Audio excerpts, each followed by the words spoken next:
In the year 9 AD, 3 entire Roman legions, nearly 20,000 men, the elite fighting force of the most powerful empire on earth, marched into a forest in northern Germania and simply vanished. Not defeated in open battle, not overwhelmed by superior numbers. They were led there, step by step, by a man Rome had trained, trusted, and made a citizen of. His name was Arminius. He grew up in the Roman military system. He commanded Roman auxiliary troops. And then he turned around and destroyed the men who trained him so completely that the Roman Emperor Augustus, for the rest of his life, would wake up screaming 3 words: "Give me back my legions." This is not a story about 2 armies clashing on an open field. This is a story about betrayal, engineered patiently over years by a man who understood Rome better than Rome understood him. By 9 AD, Rome had already spent nearly 2 decades trying to conquer Germania, the wild forested territory east of the Rhine River. Emperor Augustus wanted the border of the empire pushed all the way to the Elbe River. The man he chose to finish the job and administer the new province was Publius Quinctilius Varus, an experienced governor, but a man who had made his career administering already pacified provinces like Syria, not fighting wars in hostile forests. Varus treated Germania like it was already Roman.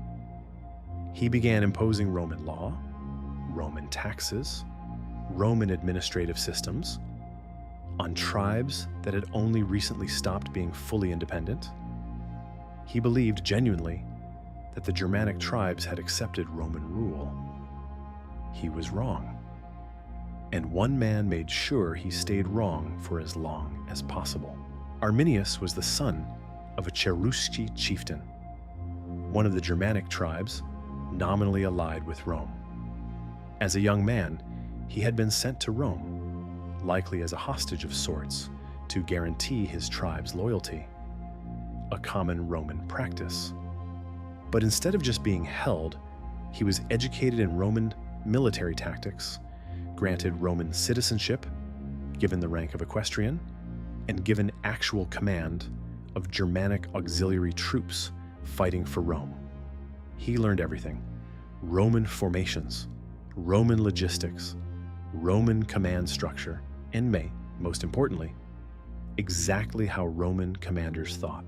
By the time Arminius returned to Germania, serving under Varus as a trusted advisor and commander of local auxiliary troops, he had become something Rome had never encountered before in this region: an enemy who knew exactly how the Roman war machine worked from the inside. Varus trusted him completely. Arminius sat in Varus's command councils. He knew troop numbers, march routes, supply schedules, everything. Secretly, Arminius had already begun building a coalition. He met quietly, tribe by tribe, with Germanic leaders who had their own grievances against Roman taxation and Roman law. He convinced them patiently over months that a unified strike at the right moment could destroy Rome's presence in Germania completely. He needed one thing: to get the Roman legions away from their fortified winter camps, away from open ground where Roman discipline and formations were nearly unbeatable, and into terrain where none of that mattered. In the autumn of 9 AD, as Varus prepared to move his 3 legions, the 17th, 18th, and 19th, from their summer position back to their winter quarters on the Rhine, Arminius brought him a report. A minor tribal uprising, he said, was breaking out to the north. It would be simple to put down. He suggested a route through unfamiliar, densely forested, hilly terrain that would let Varus deal with it efficiently on the way back. Varus agreed. He had no reason not to. Arminius had never given him a reason to doubt him. Varus didn't just march his legions into a trap. He marched them into the worst possible terrain for a Roman army. With his baggage train, his wagons, even the wives and children of soldiers, all strung out for miles along a narrow forest path. A Roman legion on open ground was one of the most effective fighting forces ever created. Tight formations, disciplined maneuvers, devastating coordinated attacks. But strung out single file through dense forest, hemmed in by trees on one side and, as they would soon discover, a steep ridge on the other, none of that mattered. There was no room to form up, no room to maneuver, no room to even see more than a few men ahead or behind. As the column entered the narrowest stretch of the path, a gap between dense forest and the Calcres Ridge, Arminius quietly left Varus's side, claiming he needed to go rally allied Germanic troops to help. He rode off. He would never come back to the Roman side. In the moment he was gone, the ambush he had spent months preparing began. From the trees on both sides, thousands of Germanic warriors, men who had spent weeks quietly gathering in the forest, invisible to Roman scouts who trusted the ground because Arminius had told them it was safe, unleashed a storm of javelins into the packed, defenseless column. The first assault didn't destroy the Roman column outright. Varus and his officers rallied what troops they could, built a fortified camp that first night, and even managed to break out and continue moving the next morning. But the damage was already catastrophic. Wagons had been abandoned. Wounded men slowed everyone down.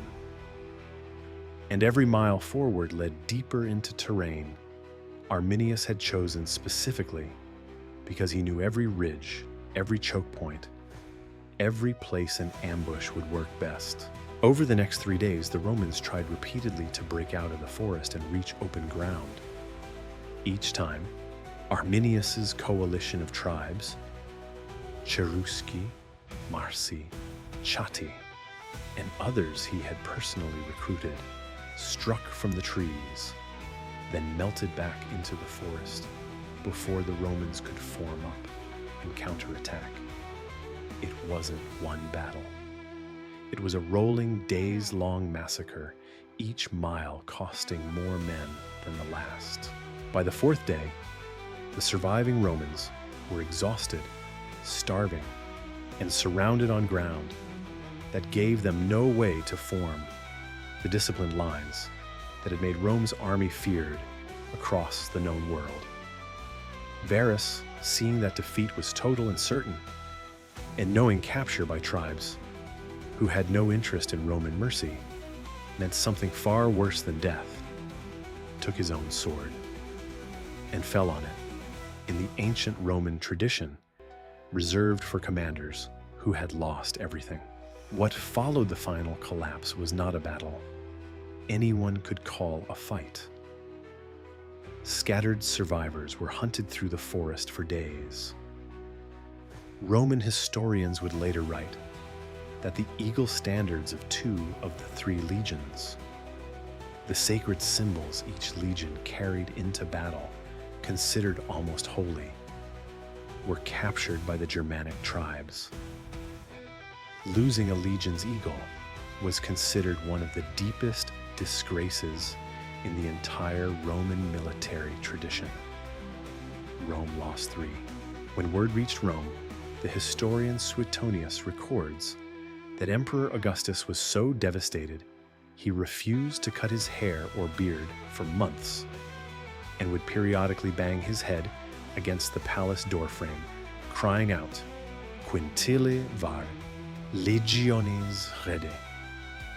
Quinctilius Varus, give me back my legions. It wasn't just a military disaster. It was the single greatest defeat of Augustus's entire reign. And it happened at the peak of Rome's power. orchestrated entirely by a man Rome itself had trained. Rome would send punitive expeditions back into Germania over the following years, burning villages, recovering 2 of the 3 lost eagles, even finding and burying the bleached bones of the dead still scattered across the forest floor 6 years later. But Augustus never again tried to expand the empire's border to the Elbe. The Rhine became and stayed the practical edge of Roman Germania for the rest of the empire's history. One ambush, engineered by one man Rome had trusted completely, permanently redrew the map of the entire Roman world. Arminius became a hero to his own people, the man who had done what no other Germanic leader had managed: hand Rome its worst defeat in a generation and stop its expansion for good. But his story doesn't end as a clean triumph. Years later, unable to unite the same tribes he had once united against Rome into a lasting confederation, and facing rivals among his own people who saw him as too ambitious, Arminius was assassinated, killed not by Romans, but by members of his own Germanic nobility. He died around age 37, the architect of Rome's greatest humiliation, brought down by the very people he had made free. 2,000 years later, the battlefield at Calchris has been excavated, and thousands of Roman coins, weapons, and skeletal remains confirm the scale of the disaster almost exactly as ancient historians described it. The Battle of Teutoburg Forest remains one of the only times in history that a fully trained insider, educated, trusted, and given command by the very empire he would destroy, brought down 3 entire legions using nothing but knowledge, patience, and the one thing Rome never suspected: betrayal from someone it had made one of its own. Cannae proved that a smaller army could destroy a larger one through pure tactics. Teutoburg Forest proved something even more unsettling: that the most dangerous enemy an empire will ever face isn't the one outside its walls. It's the one it trained, trusted, and led inside.